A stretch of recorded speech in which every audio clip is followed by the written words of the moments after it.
Olá, sejam muito bem-vindos, bem-vindas ao programa O Forró Transforma. Aqui nós lançaremos no Balaio do Forró muitas ideias e o máximo que vocês me permitirem compartilhar das minhas experiências e ações testadas e aprovadas com milhares de alunos e alunas em mais de 24 anos de jornada no ensino do forró dança para sua transformação como professora ou professor de forró. Vamos juntos nessa? Eu sou o professor Ivan Ribeiro e o tema da aula de hoje é: conheça um dos grandes segredos para o sucesso como professor ou professora de forró.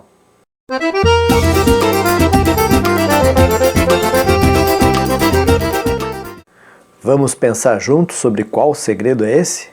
Imagine que você vai entrar para a faculdade, já decidiu o curso, que carreira quer seguir e agora vai começar uma pesquisa na internet para identificar qual a faculdade mais adequada, aquela que te inspira confiança, que não só pareça, mas que de fato seja a mais organizada. Vai querer conhecer quem serão seus professores. Com certeza vai querer ler o currículo de todos eles. Você com certeza vai querer conhecer a grade curricular em detalhes, como o curso foi planejado, o que vai aprender em cada matéria, semestre, a cada ano e durante o curso todo. Se o planejamento da faculdade que você está pesquisando não te mostrar com clareza a sua trajetória do ponto A ao ponto Z durante todo o curso, sem essa clareza no planejamento, você não confiará nessa faculdade e vai procurar outra. Mas, digamos que você não tenha esse cuidado todo e escolha a faculdade só pelo critério da localização. A faculdade é tudo igual, só muda o endereço, então por que eu vou perder meu tempo procurando? Vou estudar aqui perto de casa mesmo, posso até ir a pé? Tem pessoas que são assim? Claro que tem, mas são a minoria. Mas vamos supor que você seja assim. Primeiro, se a faculdade for desorganizada, se o seu planejamento não for bom, e mesmo que seja, se ele não for bem executado, provavelmente essa faculdade não vai durar muito tempo no mercado, e se durar, você terá uma formação ruim e vai sentir na pele na hora de se candidatar a uma vaga de emprego. Provavelmente nem terá seu currículo selecionado, porque nele estará escrito em qual faculdade você se formou. Mas claro que você não é assim, você é como a maioria que pesquisa antes de decidir e que só decide depois de reunir vários elementos que te convençam a passar um tempo precioso da sua vida naquele curso.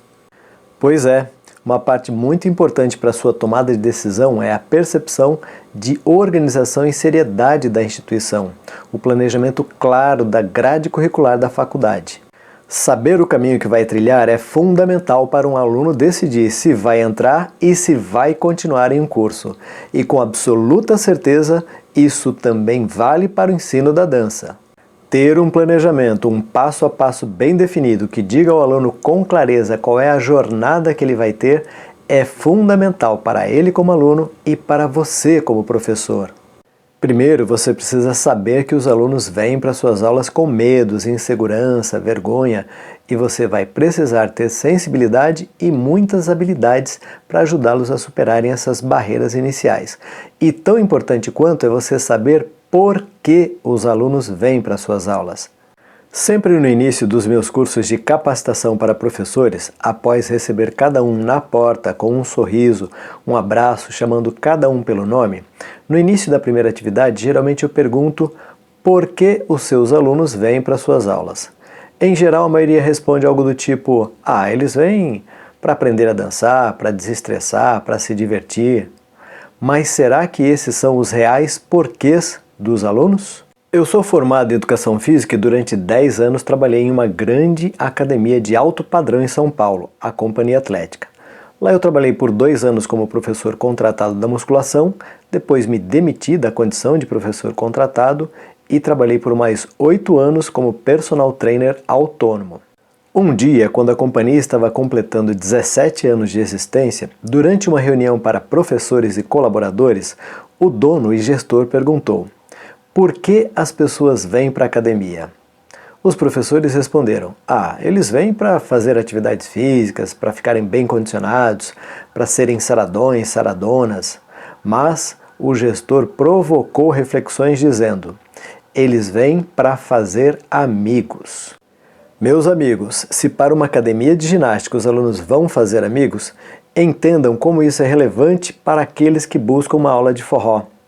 Aí não pode restar dúvidas de que os alunos vêm para as nossas aulas para se conectar, se abraçar, para se relacionar. Já repararam que a maioria das pessoas começa a ter dificuldade até para atender a uma ligação telefônica? Eu acredito fortemente que no mundo tecnológico em que vivemos, com os relacionamentos baseados em trocas de mensagem de WhatsApp, Telegram, etc., a necessidade das pessoas se conectarem presencialmente será cada vez maior. E com isso, o Abraço do Forró se torna cada vez mais uma ferramenta poderosa para os alunos resgatarem o poder do encontro e reaprenderem que nós nascemos para viver em comunidade. Que as trocas de afeto e carinho que nos dão uma real sensação de pertencimento, que melhoram a nossa autoestima, aumentam a nossa confiança em nós mesmos e no próximo, questões tão vitais para a nossa saúde emocional, mental e física, só se consegue presencialmente, através do calor de um abraço. E onde eu percebo que muitos professores mais erram na questão do planejamento. Erram por se concentrarem nos passos e não nas pessoas. Os passos fazem parte do pacote, é a parte palpável, é o que entregamos aos alunos. E como fazemos a nossa entrega? A partir de um bom planejamento, com um conjunto de métodos consistente e eficaz, com estratégias didático-pedagógicas envolventes que facilitem a vida dos alunos e sejam divertidas. Mas o mais importante é saber por que fazemos tudo isso. Quem não tem clareza do porquê não saberá definir o como, que é o planejamento que compreende o conjunto de métodos e estratégias didáticas, e se perderá na entrega do o que são os conteúdos. O ensino da dança, por parte da maioria dos professores, ainda é muito empírico, baseado na reprodução de conteúdos práticos aprendidos de outros que também aprenderam pelo mesmo processo empírico. É claro que nos últimos anos esse cenário começou a mudar, porque principalmente as novas gerações, mais questionadoras e inquietas, parecem começar a querer saber mais. Há muito pouco sobre o tema planejamento no universo da dança. Por isso, emprestarei da educação alguns argumentos. Dentre muitos autores que eu poderia citar, Fábio Bosley, por exemplo, frisa a importância de se ter um planejamento como elemento construtivo indispensável ao trabalho docente comprometido. Em seu artigo de 2002, ele cita Lucchesi para afirmar que o planejamento de ensino é uma construção orientadora da ação do professor, pois o planejamento como processo organiza e dá direção prática coerente com os objetivos a serem atingidos e tem que responder às seguintes questões: ao como, com o que, e para quem na forma de plano. Diferente de quando conduzimos as aulas de maneira aleatória, fazendo de qualquer jeito, desconsiderando um fim, um objetivo e um agir de forma organizada que são os meios para se construir e atingir o resultado esperado. Aqui me permito adaptar a ordem das perguntas a serem respondidas na elaboração do planejamento periódico no ensino da dança para por quê, para quem, o que, como e com que. As autoras Maria Lúcia dos Santos e Conceição Bution Perim, no artigo A importância do planejamento de ensino para o bom desempenho do professor em sala de aula, de 2013, publicado pelos cadernos PDE do Governo Federal, citam Santana, 1986, página 26, para afirmar que o planejamento é dividido em 3 etapas. A primeira é a preparação ou estruturação do trabalho docente. Esta é a etapa na qual o professor prevê como será desenvolvido seu trabalho durante certo período. O professor relaciona os conteúdos que serão trabalhados e como serão trabalhados, e busca uma metodologia adequada e recursos didáticos e tecnológicos que contribuam para o melhor desenvolvimento desses conteúdos. Na sequência, são determinados os objetivos a serem alcançados, viabilizando estratégias para que no decorrer do período os objetivos sejam atingidos. A segunda etapa é o desenvolvimento do plano de trabalho. Neste momento, as ações que foram organizadas durante a elaboração do planejamento são colocadas em prática, para que sejam efetivados os processos de ensino-aprendizagem.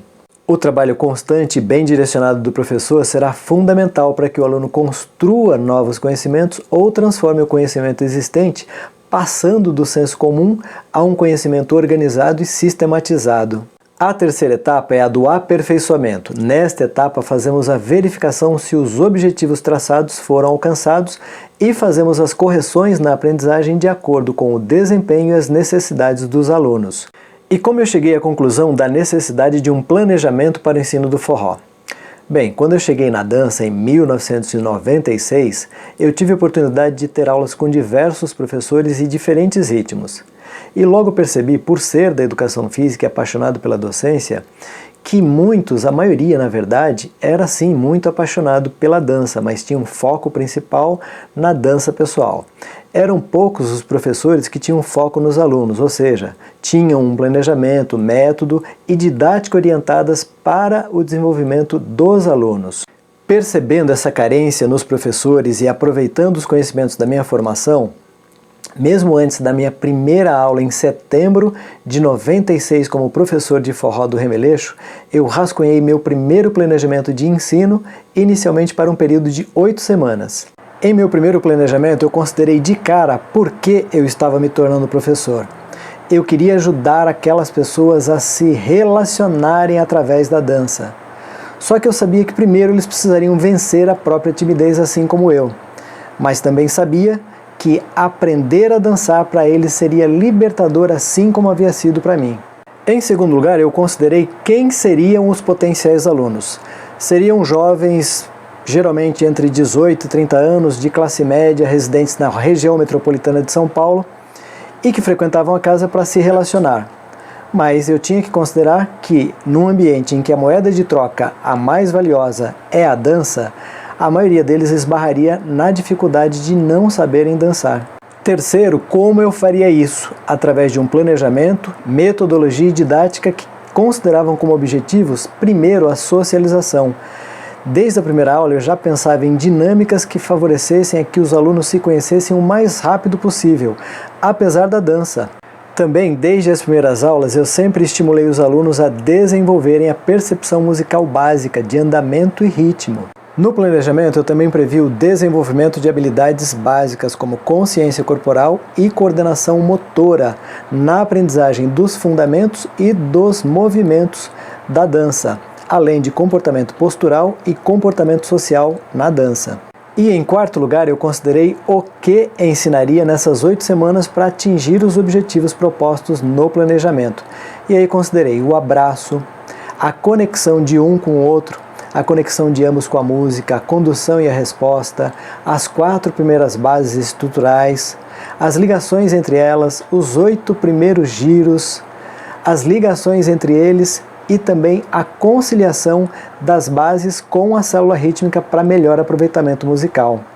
Esse foi o meu primeiro planejamento e hoje em dia eu mantenho o planejamento de pelo menos 3 anos das turmas de forró. Mas e você? Por onde começar? Para começar, eu cito o grande professor Paulo Freire, que em seu livro Pedagogia da Autonomia, capítulo 2, afirma que ensinar não é transferir conhecimentos, mas criar as possibilidades para a sua própria produção ou a sua construção. Ele afirma que quando entramos em sala de aula devemos estar abertos às curiosidades, às perguntas dos alunos, mas também às suas inibições. Eu acredito que no caso da dança, a quebra das inibições deve acontecer em primeiro lugar, ou não geraremos nos alunos a prontidão para o aprendizado.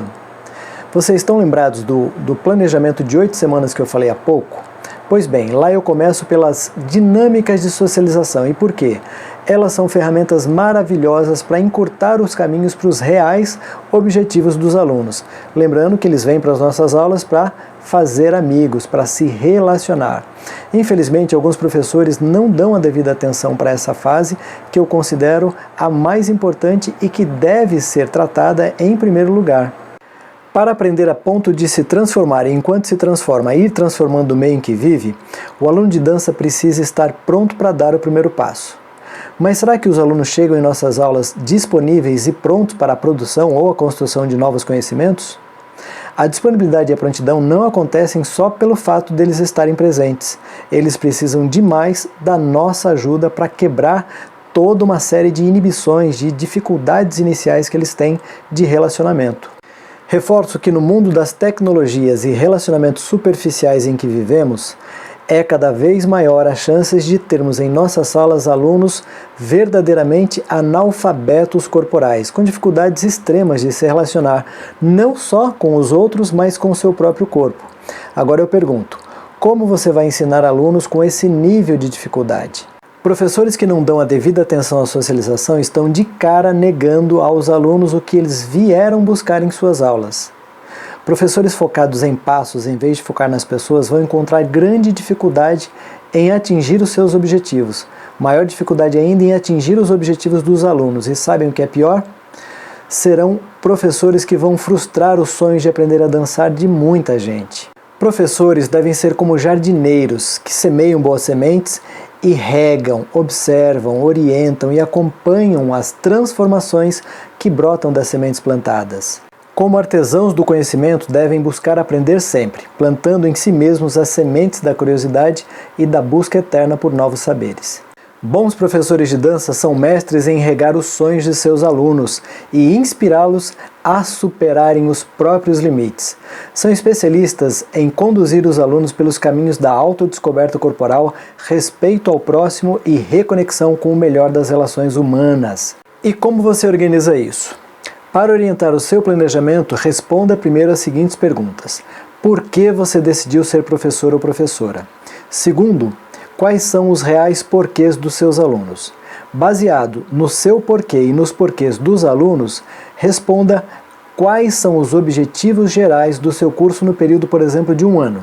Tendo a visão geral dos objetivos do período, pense nos objetivos que precisa alcançar no semestre, no trimestre e em cada aula. Baseado nos objetivos de cada fase, defina os conteúdos a serem desenvolvidos em cada aula.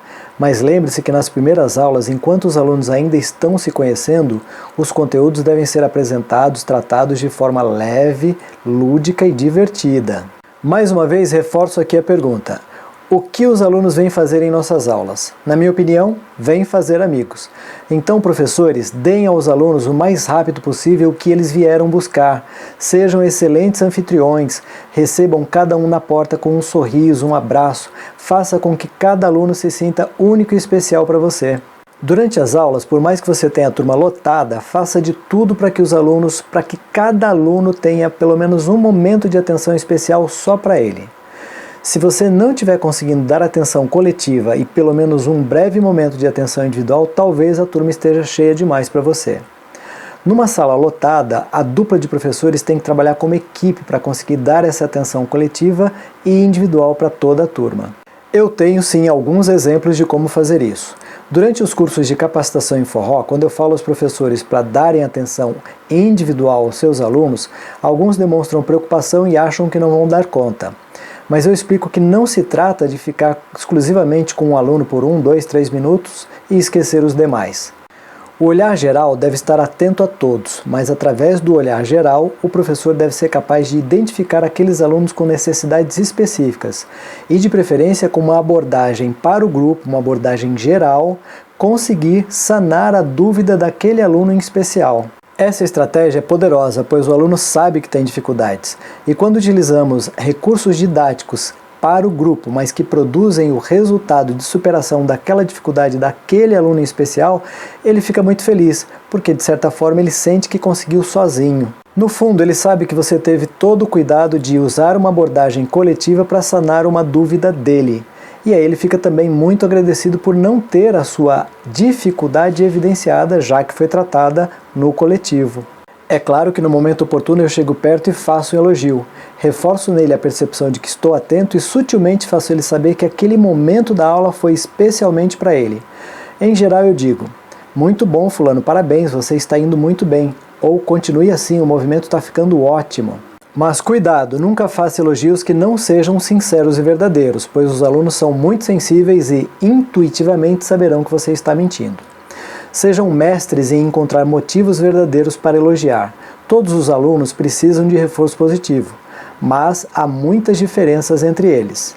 Em uma sala, geralmente temos uns poucos alunos com desempenho acima da média, alunos com desempenho mediano, outros abaixo da média, alunos com dificuldade e alunos com muita dificuldade. Mas todos também têm coisas em comum. Todos estão presentes em sua aula, então elogie o esforço deles em persistir. Todos estão se esforçando ao máximo. Elogie o esforço individual. Todos querem aprender e evoluir, mas cada um tem seu próprio tempo. Então, primeiro respeite o tempo de cada um. E lembre-se, a turma pode até ser um coletivo e ter começado todo mundo junto, mas ela sempre será heterogênea. Sempre elogie a turma, diga que você está feliz com o esforço individual e coletivo. Diga que você sabe que cada um tem seu tempo e que você respeitará isso. Diga a eles que você conta com cada um, que você cuidará deles individualmente e que você espera que eles cuidem uns dos outros para que a turma cresça unida e forte. Os alunos adoram a sensação de pertencimento, de fazer parte de uma turma legal. Alguns deles se tornarão grandes amigos, outros até se casarão e terão filhos, e você será o maestro de tudo isso. Um dia desses eu estava num restaurante de comida típica nordestina em São Paulo, o Andrade Restaurante, em uma saída com os alunos. E o André, um ex-aluno, chegou, me apresentou a esposa, o filho e me falou todo contente. Professor, esse garotão aqui é culpa sua. Olha que legal. Eles se conheceram em uma das minhas turmas, se casaram, tiveram filhos e estavam felizes da vida. Coisas da dança. Muito legal, né? Mas vamos voltar às questões em comum. Todos os alunos têm dúvidas, mesmo aqueles com desempenho acima da média. Procure identificar as questões, as dúvidas individuais e procure tratá-las, saná-las com uma abordagem de preferência dirigida ao grupo.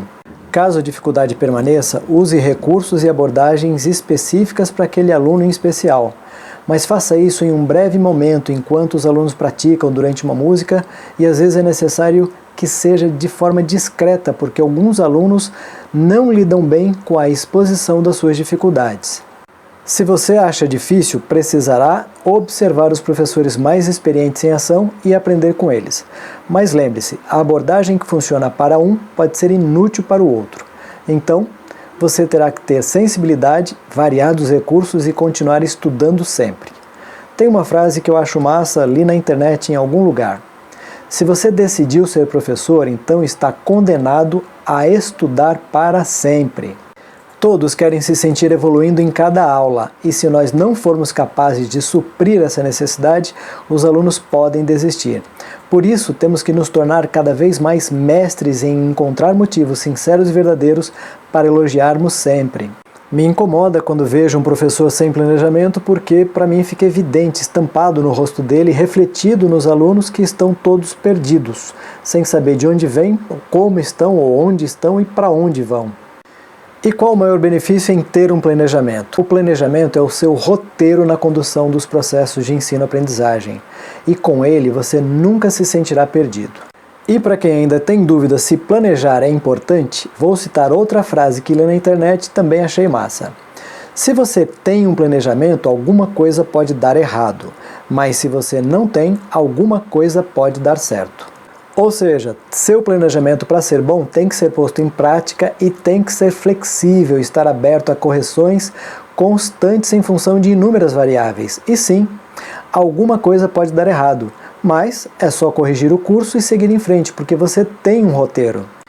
Agora, se você não tem um planejamento, qualquer acerto será pura sorte, e é quase certo que não terá longevidade como professor.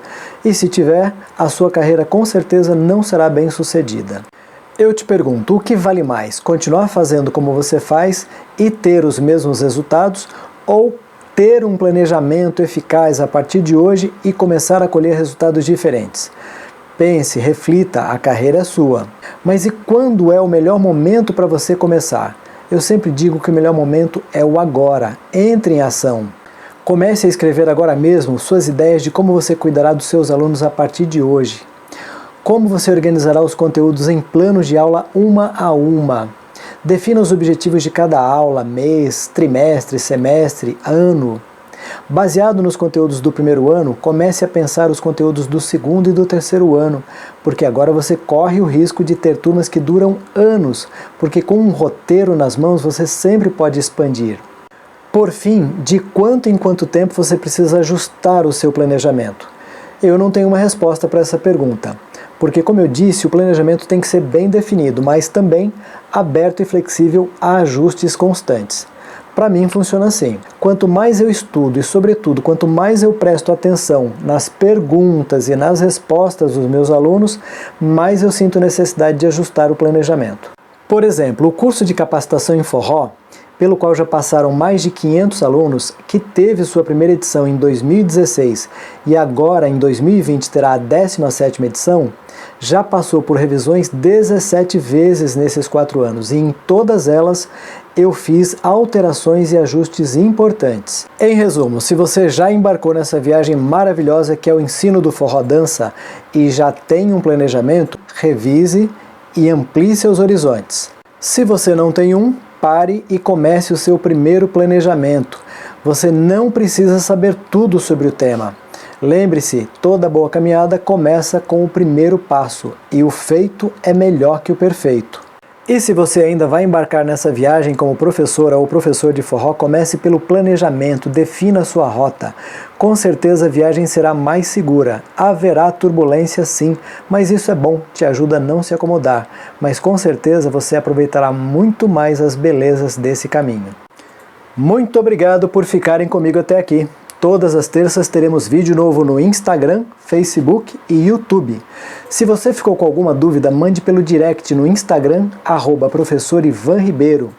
Até a próxima e lembre-se, o forró une as pessoas e transforma.